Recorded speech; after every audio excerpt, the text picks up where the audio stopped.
In a small village hugged by snowy mountains, there lived an old woman named Granny Mara. She spent her days chopping firewood, mending clothes, and helping anyone who needed it. Travelers caught in storms, hungry animals, even neighbors who couldn't pay her back. "Kindness is like a seed," she'd say. "Plant it, and one day it'll grow into something wonderful."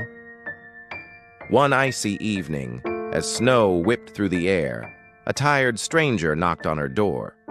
His name was Kale, a woodcarver who'd lost his way. Granny gave him warm soup, a blanket, and let him sleep by the fire. When he tried to thank her, she shook her head. "Helping isn't about thanks. It's just what we do."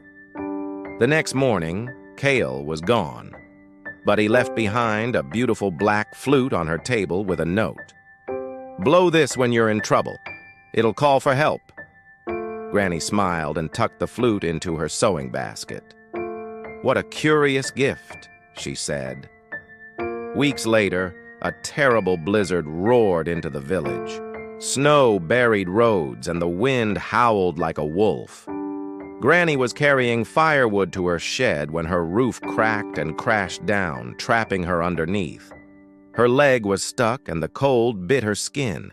She shouted, but the storm swallowed her cries. Meanwhile, a brave little girl named Lyra noticed Granny's chimney wasn't smoking. Lyra's father owed Granny his life. She'd nursed him through a sickness years ago. He rallied the villagers to help, but the storm was too fierce. Doors froze shut. Paths vanished. Then Lyra remembered Kale's visit.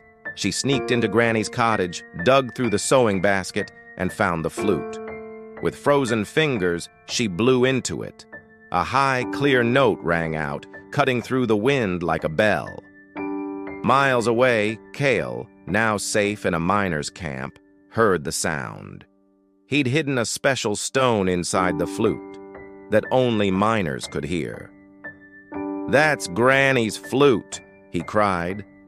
He led a group through a secret tunnel in the mountains, following the sound straight to Granny's house. They found her curled under a quilt, sharing warmth with a trembling rabbit. "You came," she whispered. Kale helped her up.